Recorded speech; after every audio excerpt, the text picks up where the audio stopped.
Hello everyone, and welcome to the virtual tour of Reds and Greens Threads of Winter's Past.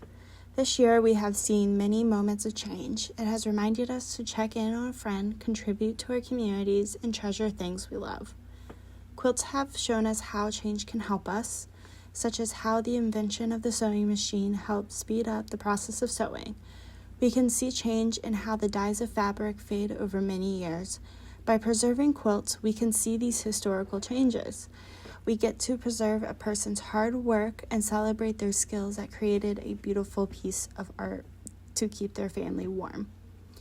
Reds and Greens, Threads of Winter's Past illustrates a time of change and the beauty of the past. This exhibit explores red and green quilts of the 1800s. Many of their once bright red and green fabrics and threads have now faded, yet the quilts still contain the timeless traditions of families and quilting. These faded colors not only help us in dating our quilts, but also provide clues as to how to use, love, and memories that these quilts have provided over their lives.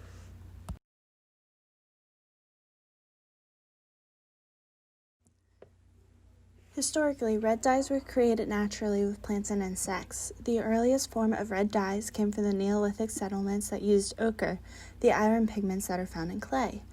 Until the late 1850s, the most common method for dyeing was to use the root of the madder plant, Rubia tinctorum. This dye was mixed with a mordant, a substance that helps set dyes and fix color to the fabric. Turkey reds are prized for retaining their crisp red color. This is achieved through a complicated process in which pigments from the madder root are fixed into cotton threads that are then woven. Although turkey reds do not fade, they show age by when their inner white shaft of the cotton begins to fray. They are often printed with patterns dyed to a different color. Eventually, the patterns would fade or disintegrate, making it appear damaged and full of holes.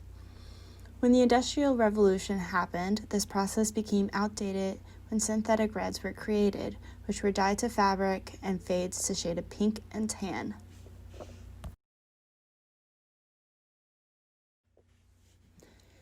While it was possible to create green from natural sources, the process is particularly challenging. These usually faded and bled quickly. Instead, a more stable green was made by introducing the fabric to yellow and blue mineral-based dye baths. These came to be known as overdyed greens. Yellow was created naturally using teas, onion skins, saffron, turmeric, or rhubarb. Blue dye also came from nature. The leaves of woad, indigo, lapis, or cobalt would have been used.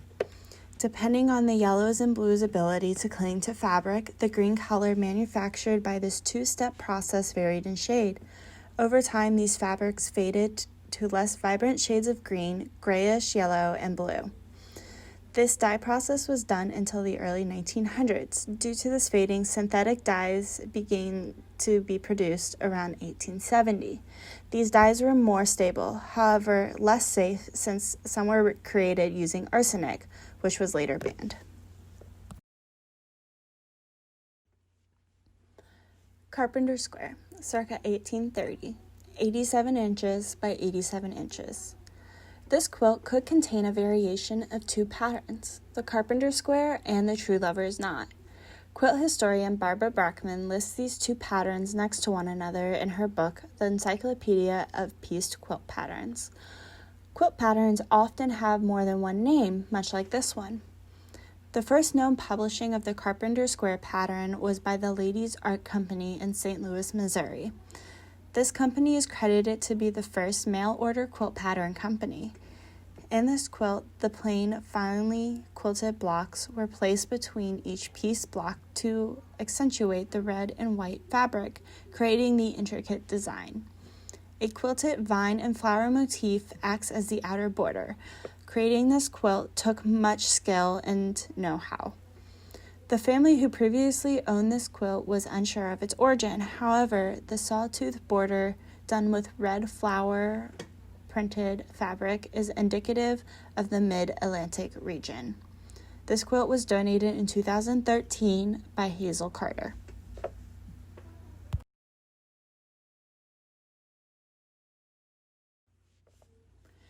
Coxcombs and currants. circa 1850, 92.5 inches by 92.5 inches. Made by Ginny Lazley in Winchester, Indiana, this quilt has been passed down through the family for generations before being donated to the Virginia Quilt Museum in 2007. This pattern, known as coxcombs and currants, was quite common in the Midwest from the 1850s until 1900. The pattern uses red flowers as a motif, connecting it to green vines and buds, as well as matching red berries. When Ginny's family donated this quilt, they had also named the quilt Christmas Poinsettias, as the red flower represents poinsettias. Perhaps this quilt was gifted as a present during the holiday season.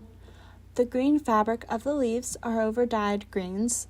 They are now fading to a more yellow-green shade. The poinsettia flowers and red berries appear less vibrant, as certain threads in the fabric are now fading to white at a faster rate than the other threads. This quilt was donated by Jackie Estes.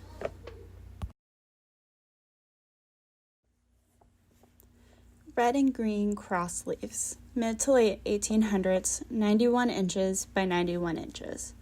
This quilt is believed to have been created by Jane Ann Patterson of Rockingham County, Virginia. After the death of her husband, Jane never remarried and lived with other family members for the rest of her life. It is possible that this quilt was passed down through generations and was found in the wall of the original family house during renovations 200 years later. While the pattern of cross sleeves has commonly been seen throughout history, it has been changed slightly, creating variation of a timeless pattern. The fringe around the edges was hand-knotted and would have taken a long time. It can be dated as early as the 1830s, meaning it may have been given to Jane Ann later to add to the quilt. This could have been a strong possibility, as the fringe is too short to go fully around the quilt. The quilt was donated in 2012 by Ruth Williams.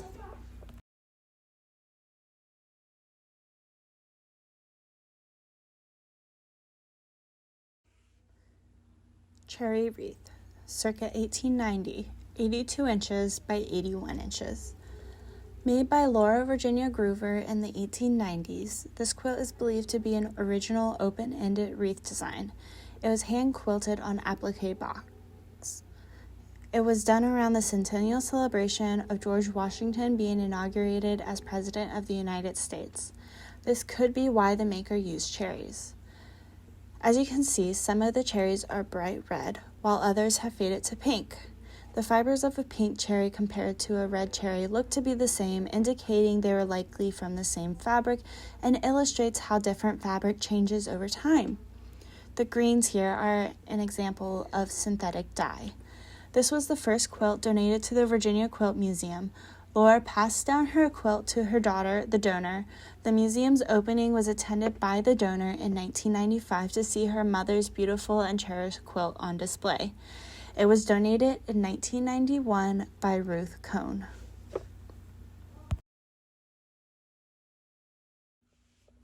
Streak of Lightning, circa 1850 to 1860, 86 inches by 84 inches. This quilt contains a green fabric that is used in 3 other quilts featured in this exhibit. It seems to be a popular choice of quilters during this period.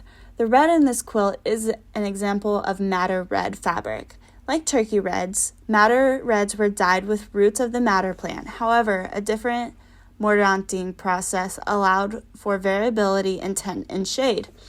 The distinct black and white print of this fabric indicates that the fabric may have been manufactured before the green fabric became available.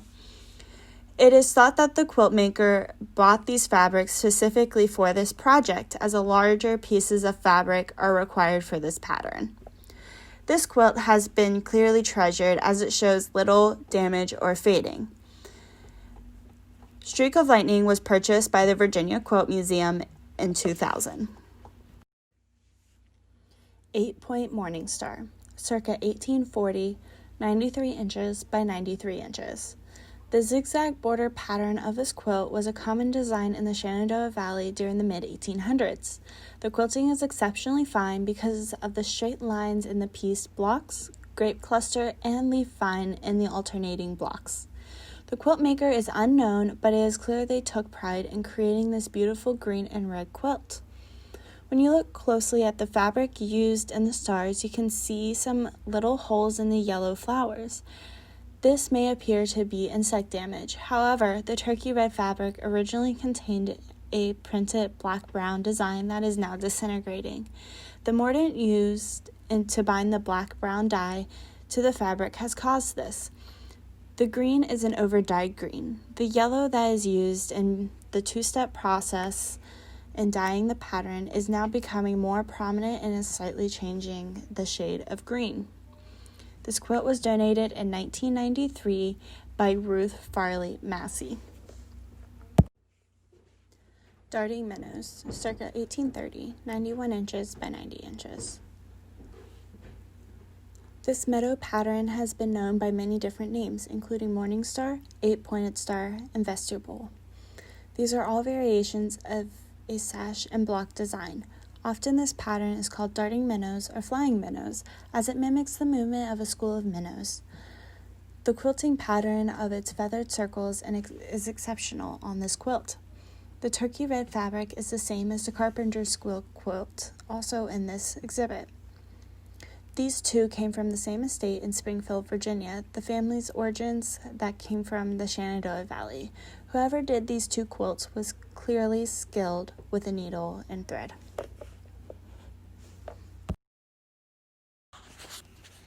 Irish chain, circa 1862, 89.5 inches by 74 inches.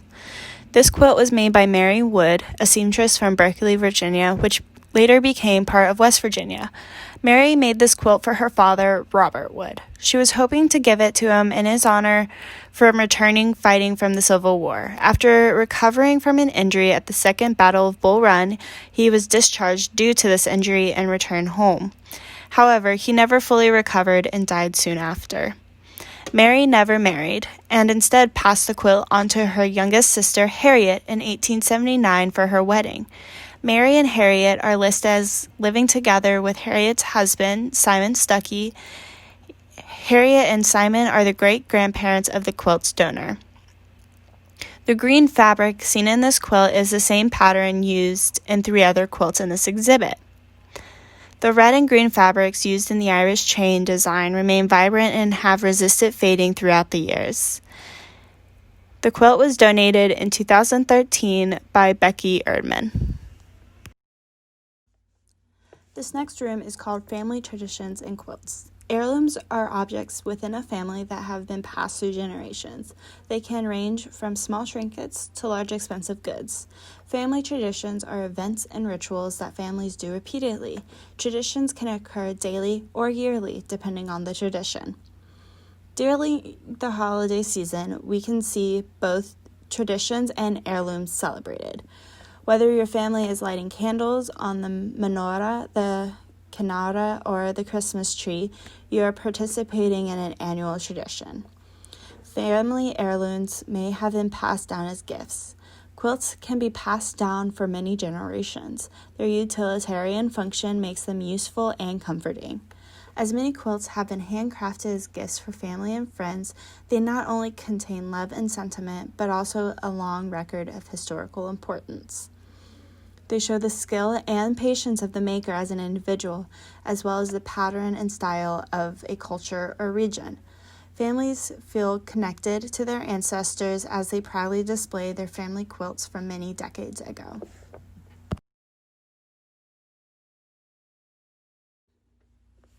Star of Bethlehem, circa 1880, 99 inches by 73.75 inches. While the quilt maker is unknown, the family believes this quilt was presented as a wedding gift to Sarah Jane DuPois and Jacob Simmers in 1894. It is the heirloom of the Simmers family, and many members of the family have their initials embroidered on it. The words love and welcome have also been embroidered as well, perhaps welcoming Sarah into the family with love. Upon close examination, there are pencil marks throughout the quilt, as well as ink dots on the border that shows the planning and execution in the making of the quilt. It has been treasured, and there's evidence of repairs to certain areas of the border. The red, green, white, and yellow fabrics are hand-pieced cottons. There are 2 prints of red incorporated into the quilt, the red, white, and black printed border, and the red and white used in the stars. The green used for the inner border and the stars can be seen in other quilts in this exhibit, such as Streak of Lightning. This quilt was donated to the Virginia Quilt Museum in 2004 and was a gift by Elizabeth McWilliams.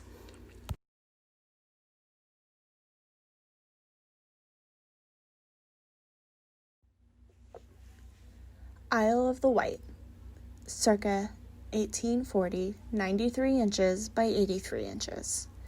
Deemed the Bride Quilt, this feather star quilt is a family heirloom that has been passed down 6 generations of newlywed couples. Originally traced to Sarah Applewhite, the great-great-great-great aunt of the donor, Sarah was married in White County, Virginia in 1813. It is believed that she completed this quilt in 1840 while living in Tennessee. The fabrics used in this quilt are only available in the Tidewater region, meaning she must have brought them with her or they were shipped. Sarah passed the quilt to her daughter Emma, who married in 1856. Emma in turn passed it to her son Henry at his marriage in 1889. He gave it to his daughter Nina in 1919. While in Nina's possession, the quilt won first place in a quilt show featuring 100-year-old quilts. Nina did not have children, so her nephew, Erwin, received it when he was married in 1943. When Erwin's daughter Catherine married in 1966, the quilt was passed to her before she donated it to the museum. Catherine donated the quilt in 2015.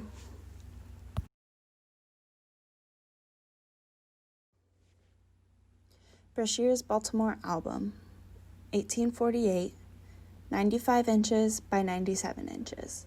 This quilt was made in memory of Joseph Brashears, a ship's captain from Mayo, Maryland. He was lost in a shipwreck off the West Indies, and his family and friends made this quilt as a memorial.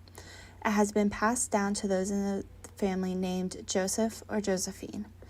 In the center block, there is an inscription written in ink that says, Joseph Brashears, his quilt, made by his friends, presented to his cousin, Ella Knighton, 1848.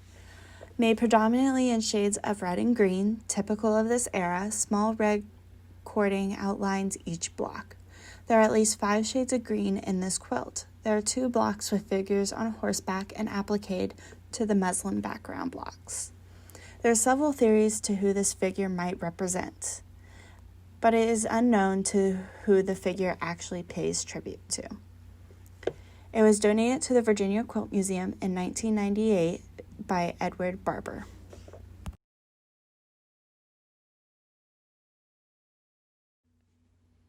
Princess Feather, circa 1850, 78 inches by 78 inches. Typically done in 4 blocks, the name of this quilt has been changed multiple times. In the United States, it is originally believed to have been Washington's feather or plumes because of the feathers in Washington's hat, such as the song Yankee Doodle. However, it is possible that it was first represented as the Prince of Wales. This design is traditionally named for famous men in history in relation to their country, such as presidents and princes. This has led to this pattern commonly being called Princess Feather. However, over time and generations, the apostrophe has been lost and an S has been added, thus giving this pattern the most recent name, Princess Feather. The overdyed greens in this quilt have faded to gray and is an excellent example of how color fades and changes over time. However, the hand-sewn red applique fabric remains vibrant, with very few white cotton shafts coming through. This quilt was purchased by the Virginia Quilt Museum in 2000.